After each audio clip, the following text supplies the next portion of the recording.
Hey folks, Matt from artoftheimage.com. So, the new Panasonic GX8 is creating quite a stir. It's the upgrade to the Panasonic GX7, which is one of my favorite cameras. I have one here on loan from Panasonic. I get it back in periodically because I just love to use it and I like to do projects with it. Now that I have my G7, admittedly, I'm probably using my G7 more and kind of has replaced it for me. But the big thing, I'm getting questions from people. GX7, GX8. Should I upgrade? Or if I'm buying one, which one should I get? And there's basically, when I went through all the specs and everything, when I'd be looking at buying one, whether I wanted the GX7 or the GX8 right now, there's 6 main reasons why you would want to get the GX8, the new GX8, over the GX7. Granted, the GX7 has some great deals out right now, so it's a good time to pick it up if it meets your needs. But there are 6 reasons that the GX8, in my opinion, is worth buying over the GX7 and at the increased price. Let's have a look at them. I jotted down some notes here so I don't miss anything that I wanted to tell you. First and foremost, we have the new 20 megapixel sensor. It's been a while now since we've had a new sensor out in micro four thirds. So it's pretty cool that Panasonic is the first to come to market with an increased resolution sensor, and that is the 20 megapixel sensor in the GX8. It's the only camera right now that has that sensor. So that alone for the increased resolution, for a lot of people, may be worth it right there. What we're hearing is increased resolution with no penalties on image quality. In fact, maybe even better image quality altogether than the previous 16 megapixel sensors. So that's one. Number 2 is the GX8 has the dual IS ability. And as far as I know, it's the only camera that does this as well. What the GX8 does is it takes in-camera image stabilization, like the GX7 had, and combines it with the lens's image stabilization. So you're getting an even better image stabilization by combining the two. It's like a synergy or a synthesis of the two to give you the most optimum image stabilization, perhaps the best on the market right now. So that's reason number 2.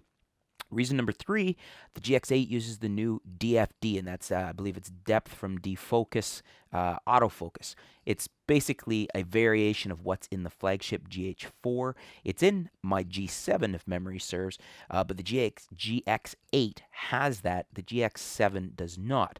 So you're basically getting an enhanced, better performing autofocus system in the GX8 versus the GX7. So that's reason 3. Reason 4, and this is a big one for me, and you're going to have to decide if it's a big one for you, but the GX8 now moves to a free angle LCD. In other words, it swings out and can swivel around to all aspects like the GH4 does, like the GH3 did, like my G7 does, like a lot of the Canon cameras now do, like the Nikon, like the D5500. Similar to all those cameras in the sense that it's a free one. The GX7 just flips up. I don't really like just the flipping up. That was one of my limitations I didn't like on the GX7 because it just makes it so much more versatile and usable to be able to flip to the side, twist it all around, flip it right back on itself if you're filming yourself. Like right now, I'm looking at the G7. I could see myself in the screen. I can also see myself with the control on the iPad. Really cool features. So that's number 4, and that is, to me, a big reason right there is the difference in the LCD, that free angle LCD. Number 5, 5K video. Or 5K video. Number 5 is 4K video. 4K video. If you're into video, 4K, I originally didn't think I was going to like 4K. Now I don't like anything that doesn't shoot 4K. Not just because you want to post them in 4K, because a lot of people still can't see that. But shooting in 4K gives you so much more resolution to crop and edit your video. And then when you edit it and process it down even to 1080 or even 720, you're getting a much nicer video.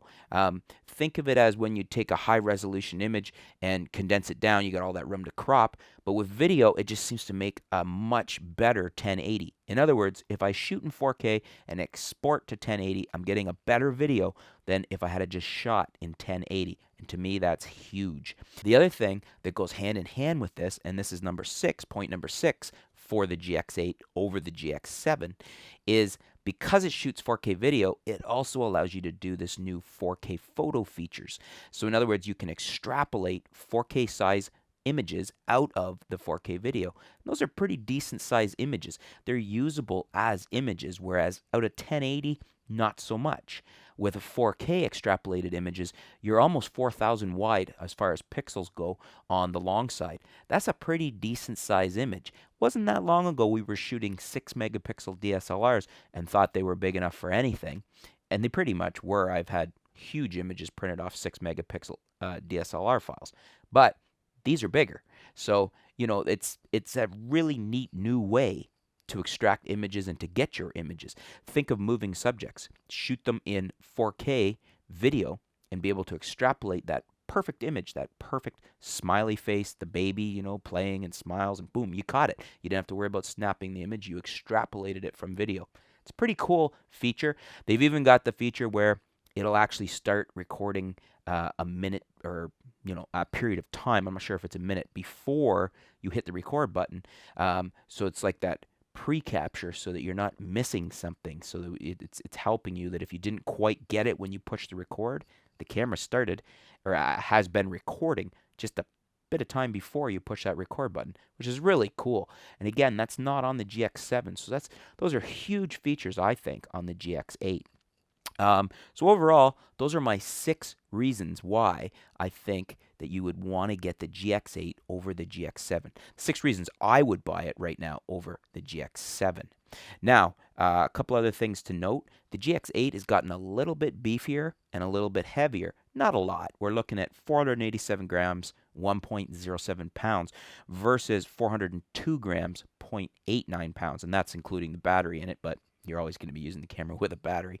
So it's a little bit heavier, not much, people have also been noticing it's just a little bit bulkier, a little bit blockier perhaps. Some people say it's an advantage because they actually think the form factor is easier to use in their hands than a GX7. Try it out in the store, see what you think. I don't think it's a reason not to buy it, but just something to note. The MSRP on these is $1197.99, and that's body only.